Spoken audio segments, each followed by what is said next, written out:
Good morning, good morning, good morning. This is George, and we're going to be talking a little bit about interest rates, looking at some charts and some of the main influences that there are, plus a little look at commitment to traders, etc.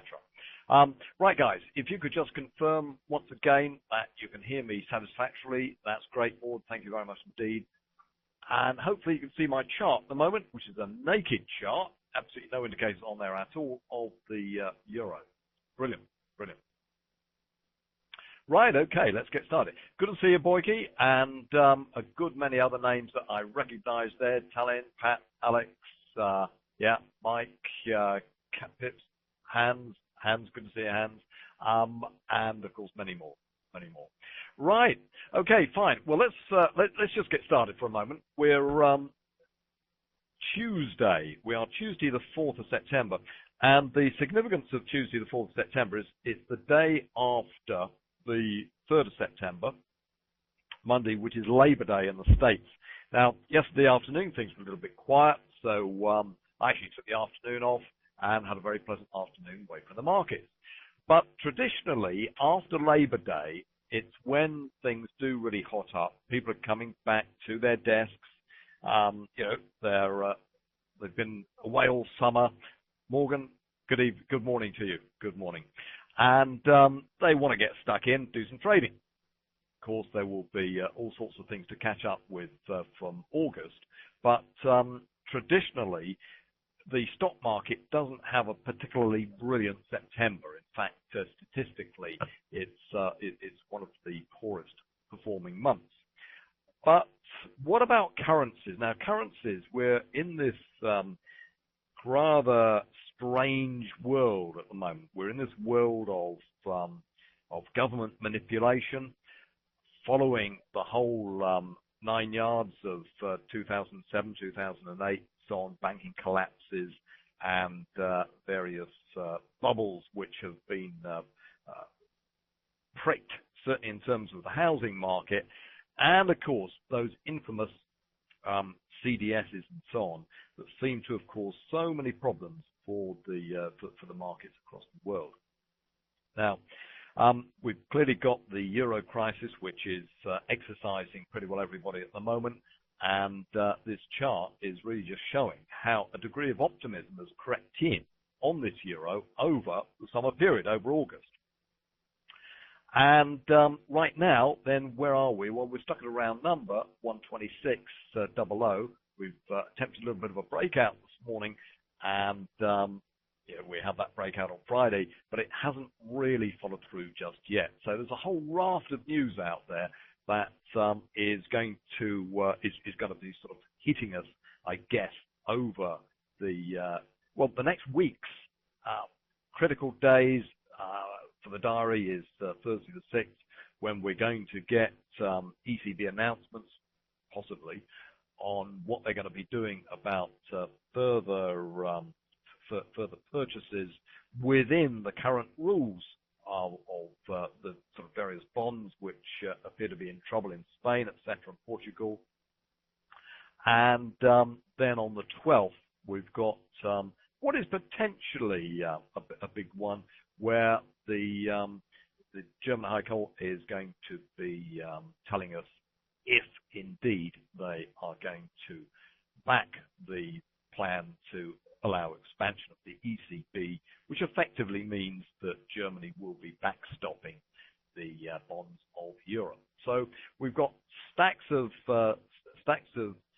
news which is going to knock these markets around really quite considerably. And of course, there will be all sorts of rumors and counter-rumor along the way. Anyway, let's just go and I'm going to just switch around to one or two charts.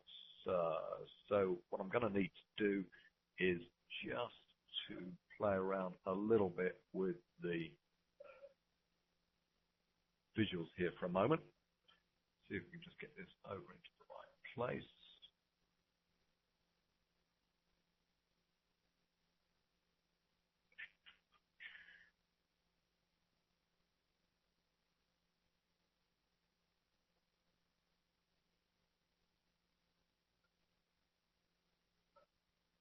Right, bear with me half a moment. Right, Boyke, a credit default swap. Now, a credit default swap is a device, it's an insurance device, and what actually happens with a credit default swap is that, assuming that you wanted to lend some money, and you were going to lend some money to, say, Greece, because you thought, well, let's help out the Greeks. They're in need, and you might think, well, if I'm going to hand over, say, a couple of million or so, then you might want to think that you want to get some security. And the Greeks are saying, well, okay, we'll give you a Greek restaurant or something like that as collateral. And you think, well, no, it's not really quite up to it. And you then want to get some real tangible insurance. And that real tangible insurance could well be in the form of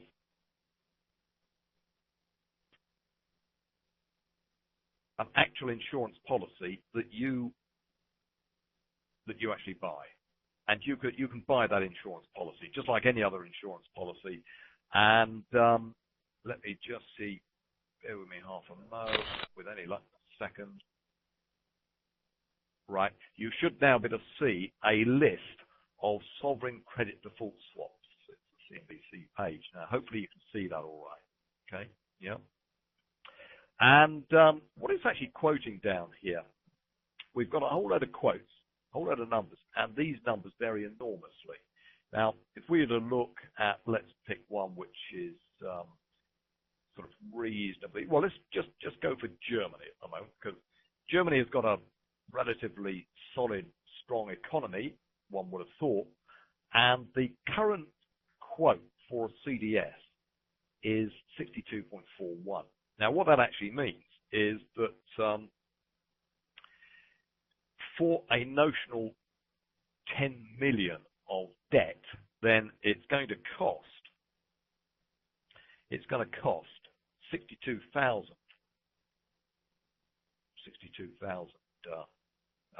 400 to insure that, okay, and you're going to have to pay that up, pony that up every 6 months.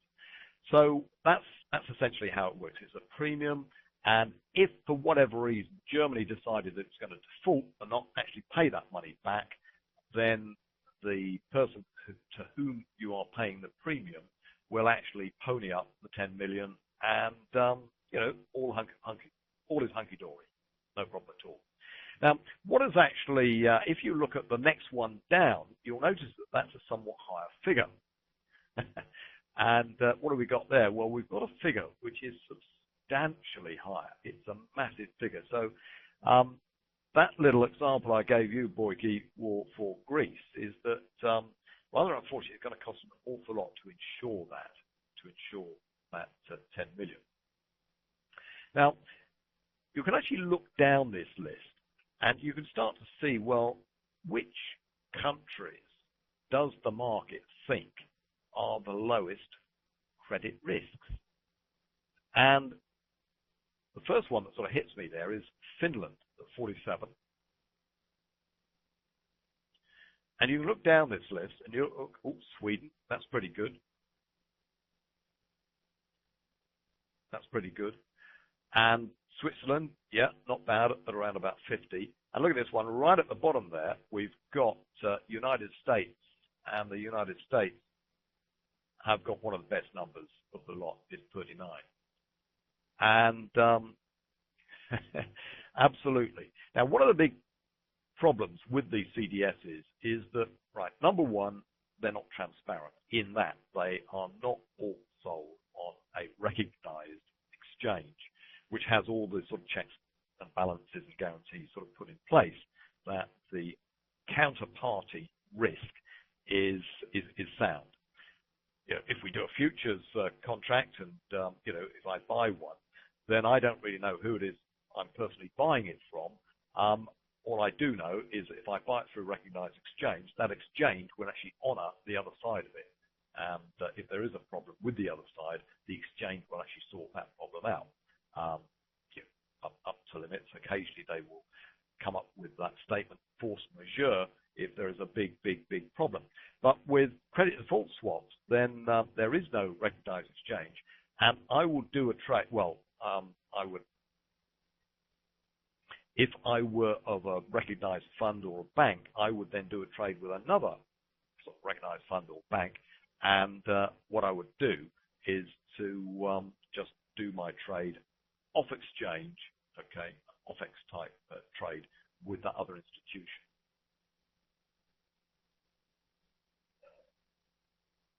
Right, Harley's screen is good here. Now, assuming that you can actually see this, right?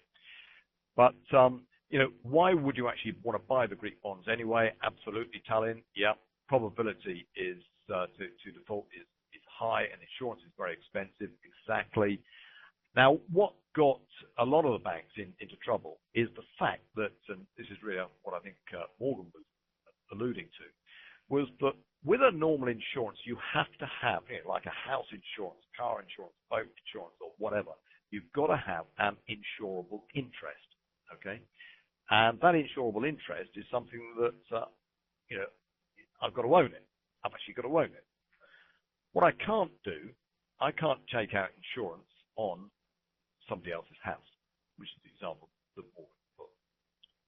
No insurance company will actually allow me to do that because it would be a gamble, and there would be possibly a bit of a financial incentive for me to go along one night and throw a Molotov cocktail through the window and burn the house down. I would then claim insurance. I'd be all hunky-dory. I would have made a lot of money, and there we are. So that's why that wouldn't be allowed. Now, that is not the case with these credit default swaps. Credit default swaps can be bought and sold by absolutely anybody with or without an insurable interest. And that's where the big problems came, because it was not known how many banks actually had a liability on these credit default swaps.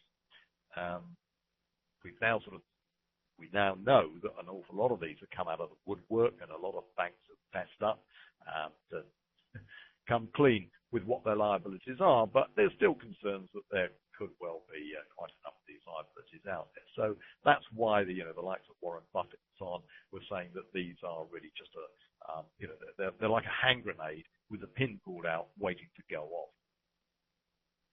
So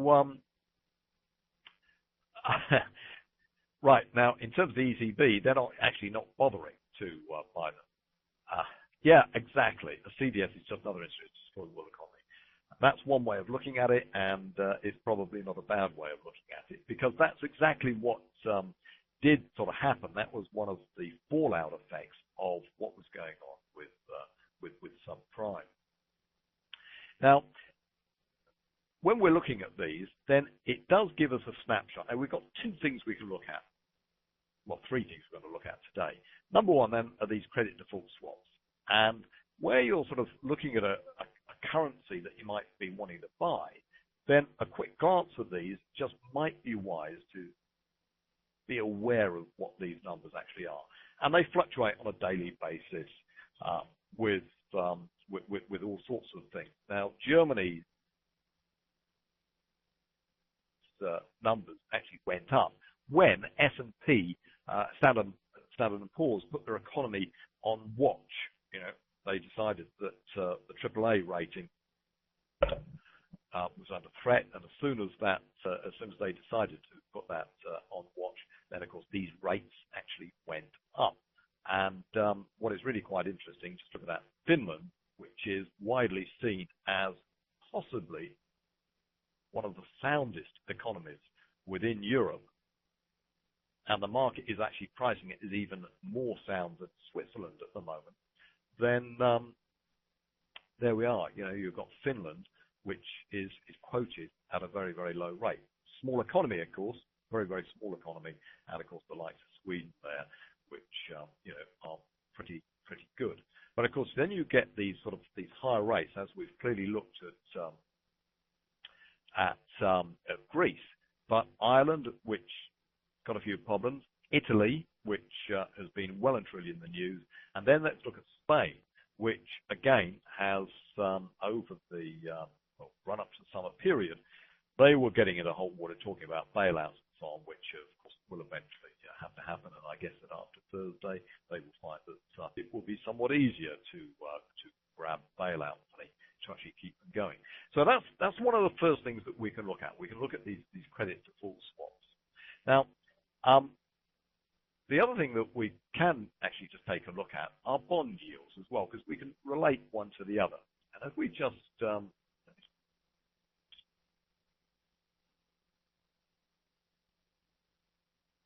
bear with me half a second.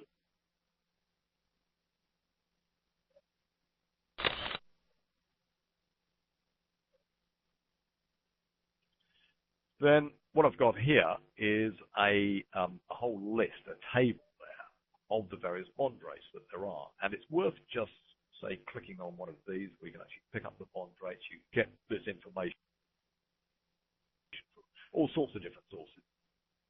So what we've actually got just over here is the Spain government bond.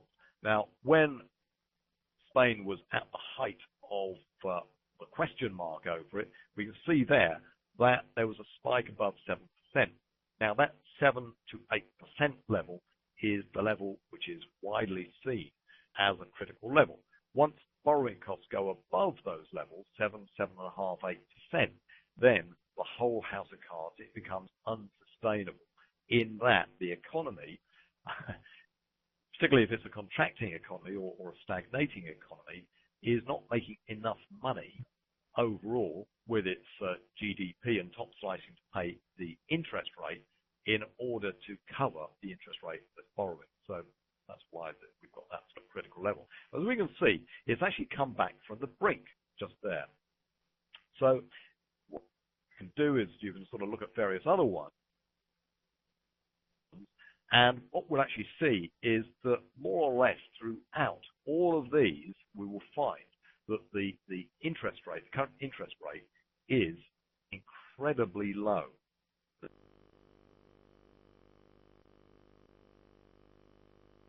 The yield on bonds, typically a German government bond there, 1 to 1.5%, and of course we can see that. We can just see that across the board, where so many of these countries, let's just look at France, which France are slightly higher, but theirs have been coming down really quite dramatically, despite the fact that France has got all sorts of really quite deep-rooted economic problems, which will eventually surface, but we're probably going to have to wait quite a few years for those. So we've got these incredibly low interest rates at the moment, and one of the main reasons for that, of course, is that we've got QE in all its various different forms. It looks very much as if there's going to be an awful lot more in Europe. Ben Bernanke last Friday didn't rule out the prospect of more QE. There is, it would appear across the Western world that there is an addiction. There's an addiction to two things. There's an addiction to growth, which everyone is desperately trying to get back to. And there is an addiction to going down this route of QE, which appears to be causing all sorts of strange things happening with that QE money going into the likes of commodities and food prices, which are skewing all sorts of things. And it's moving us away from, I'm old school, where I would sort of expect that money would be invested in industry. Industry would buy machines which would provide a return of profit, plus money going back to the providers of capital. Well, all of that seems to have been knocked on its head with QE, which is really just a printing money go round. One of the good things about QE so far is that they've managed to keep it away from causing out-and-out inflation. Now, we've got inflation to some extent, certainly in the UK, and when that QE money manages to find its way into yours and my pockets, so we actually buy things with it, we're going to find inflation will take off. And that inflation will probably buy down the massive QE debts that governments been running up. So look forward to the great inflation. And when it comes, when the genie pops out of the bottle, believe you me, it will be a massive one. So don't know if it'll quite be Zimbabwe, but it's one of the end games that will actually come forward. Yeah, good point, Boyke. Absolutely, good point. Anyway, that's enough depression for the moment. So let's just, we're sort of looking at CDS rates, which will give us an idea of a country's health. We can then look at bond yields, which will also give us that. But on a, let's just move over to this rate. All right, let's do this again. There we are. Right, we're now on to world interest rates table. And the world interest rates table here at FX Street, where we've got pretty well all of this information that we want anyway. What we can do, we can look at the various interest rates that there are. Now, in normal times, and we are not in normal times right now, then money generally will flow to wherever the highest interest rate is. It's just a given. Now, the likes of Egypt have got a particularly high interest rate, but maybe money is not flowing into Egypt because of the general region and potential political instability that there is. So there needs to be two things. There needs to be stability, economic and political stability, and there needs to be a reasonable interest rate. And if we just look down this little list, what immediately sort of comes to mind is that the rate in Australia and New Zealand is pretty good. Now, Korea's got a sort of reasonably high one, but traditionally, what we've actually seen is that New Zealand, rock solid economy, Australia, rock solid economy, have had the highest interest rates, and consequently, we've had a particularly high Australian dollar for a long period of time. But it has come off recently, and it's come off recently for three reasons. The Australian interest rates have been pared somewhat over the last few months, and of course there's great concern about the slowdown in China, and that slowdown in China hits the Australian economy simply because China have bought an awful lot of raw material in terms of aggregates, iron ore, etc., from Australia. And when if that market were to dry up, it's going to cause Australia all sorts of difficulties. And consequently, we've seen the Australian dollar come off somewhat, really on the back of that rumored and to some extent real slowdown that the Chinese are experiencing. Now, we can look at other interest rates there. India, China's interest rates, etc. China has actually been pushing those rates up. Are these tradable? Well, we can't really trade.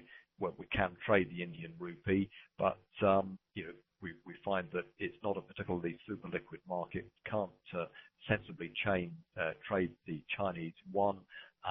So they are really just going to be left out of our equation, as it were. Right. So other things that we can actually trade, though, down here in Europe, we can certainly trade Iceland and just look at the interest rates there, considerably lower than where they were at their peak, way back sort of 14-15% before they had their crisis. And we've certainly got the likes of Norway that we could trade, being one of the strongest economies that there is around. So these interest rate tables are always useful to look at in relation to bond yields and also in relation to seeing what is going on with the CDSs. So, where there's a little hiccup, little glance at all of these can be really quite useful. Right. Let's just also consider one other aspect, which is a pretty important technical aspect, and that is what is going on with the open interest.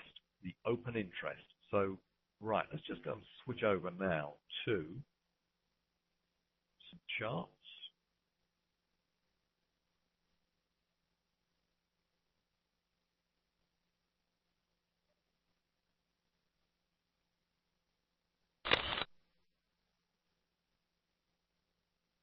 Right, guys, now with any luck, you can see a chart of the euro. It's a weekly chart with various colored lines underneath.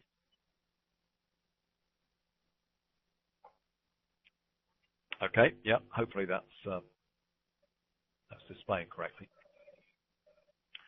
And what we're actually looking at on this purple line, we're looking at open interest. Now, this is not the spot currency market, it's the futures. And on the futures market, in the futures market, because this all goes through a recognized commercial exchange, the CME, Chicago Mercantile Exchange, then every single trade is recorded, long and short. And they publish these open interest figures, always a couple of days out of date. And that can give us some idea of the number of contracts that there are in the market. Now, the open interest figure by itself doesn't really help to any great extent. But if we look down at the blue, the red, and the green lines, then that's going to tell us a wee bit more. And it's really just breaking down that purple line. What we've got here, the blue line up at the top, these are the commercial, these are the banks, these are the hedgers, the institutions, the banks which will be providing commercial finance and so on. So that's not going to really help us to any great extent. The red figure are the what they call the non-reportables, the small-time traders, such as you and I guess, or sorry, I wish to be rude to anyone in the room, but you know, I guess that we all trade in a modest number of contracts as opposed to trading in sort of thousands of contracts at a time. Now, the green line is the most useful one because the green line is actually showing us these are the speculators, the large speculators. And what this line shows us is the total amount, and again, it's a figure which is a net figure, but it will show us the number of contracts that there are actually outstanding by that particular group of people. And where this actually comes into its own is to take a little glance at extremes. Now, over here at the left-hand side, we've got an extreme of the green line at the lows, and it corresponds to price having come down really quite dramatically. It then goes up to a peak. The green line again goes up to a peak and starts to come off, and that coincides with this rally that moved on up on the peak of that little rally. We then get, following this line through, a trough in it when it started to move up again, and that again corresponds to what is going on with the chart. And right the way over here, we get a peak on the upside, and that peak on the upside again corresponds to what is going on with the chart itself. So we can actually use this as something of a useful little indicator. Now, right the way on down here, we've got the green line sort of going right the way on down. And again, that corresponds with a trough, and there's a rally. It happened again right the way down here. We get a little bit of a rally. And lo and behold, at this point, which is the low that the euro has put in this year, that's a time when this green line is actually moving up. So there's a degree of divergence there. We can use it in the same way that we might want to use divergence, say, of an RSI number or a MACD. There we go. So we've got price moving down, but we've got the green line moving on up. Now, let's just go to find where this little lot gets derived from. Again, just bear with me a second. Right, now hopefully, having switched over, you can now see a table with lots of little numbers on them. Now this comes from the CFTC, great, CFTC.gov website, okay? And this is what the Chicago Mercantile Exchange produce. They produce this every week. It comes out on a Friday for the previous week. So it's always a little bit out of date. But you can actually split this thing up really quite neatly. What we've got is the overall open interest figure there. It's 311,925. Okay. Now, what we really want to look at then is the split. And the split works out that we've got the commercials, non-commercials, and the non-reportables. Well, let's just forget the non-reportables for a moment. And we're going to forget the commercials, but it's the non-commercials, which is going to be the most interesting one. And what it does, they actually split this up into longs and shorts. So we can actually see there at a glance that the last reporting week, which is just over a week ago now, there were almost 46,000 contracts which were long, but there are about 100,000 more short contracts. So that's telling us that the majority of traders are actually short the euro. And where we get extremes, as we've just seen, we can get then a snap back simply because all of these traders who are short, as the price moves on up, then if they're short, the price is going up, for them it is a short squeeze, and consequently they will need to buy back those contracts. And that can really make a market soar. Now, the non-commercials,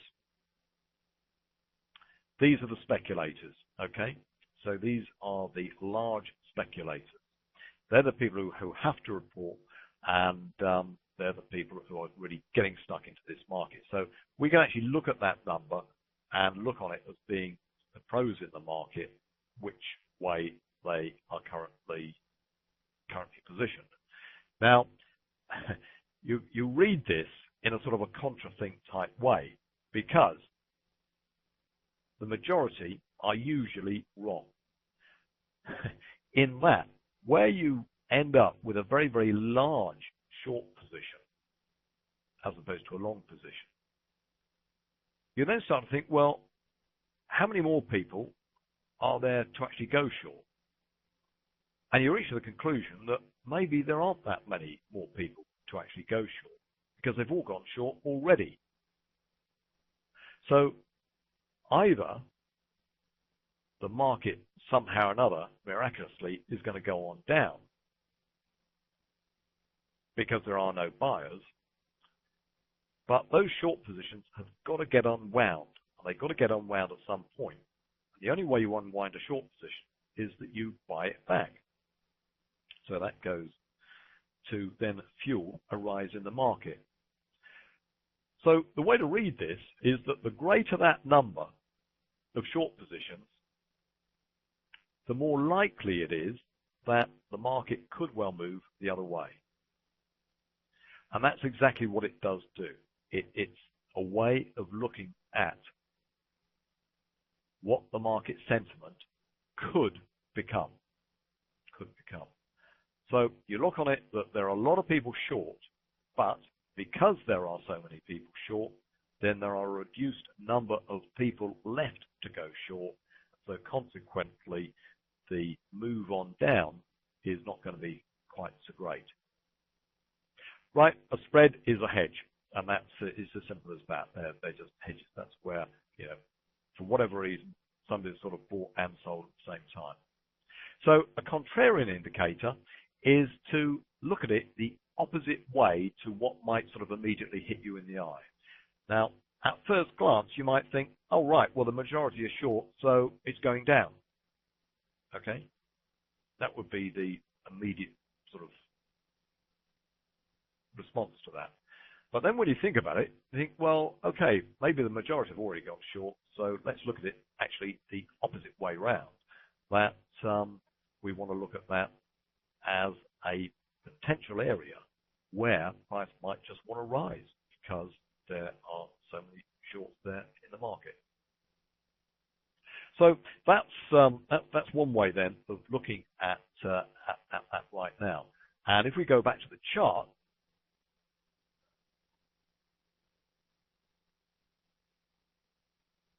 all right, again, bear with me, guys. Just all the right buttons here.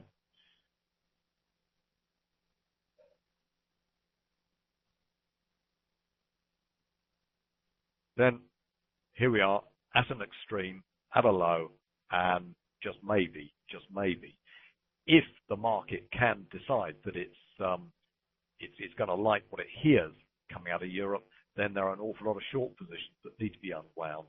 And if that is the case, we potentially could get an explosive up move. That is the way that one might want to read that. Absolutely, yeah. See the trend, see where it's going. Yeah, commercials are mostly long. I mean, they're sort of it's hedging. It's not really telling us too much. So what we want to see is this smaller group than the hedgers, but they're a bigger group than us relatively small traders over here. So what we're really looking to see is what is going on with the majority of people actually in the market there. So we've got several things that we can actually look at there. We can sort of look at interest rates. With the euro at the moment, the interest rates are at an all-time low, so it's not actually telling us too much. We can look at things like the components of the euro, and we can look at the bond yields that there are on Italy, Spain, Portugal, and so on, and we can see what is going on there with the trend. Well, at the moment, what we're seeing there is that those bond yields are actually coming away from the highs of certainly of Spain, Italy, which were going to be the big problem ones, coming away from the highs. So it's suggesting that just maybe the panic in Europe is not so much of a panic as it was maybe about 6 weeks ago. And so we can then look at the technical position of the open interest, how we've got this situation of a large number of shorts gradually being unwound, that could unwind still further. So it's all adding up to the fact that just maybe the euro is not going to collapse just yet. So that would be sort of the net result of the thinking on that.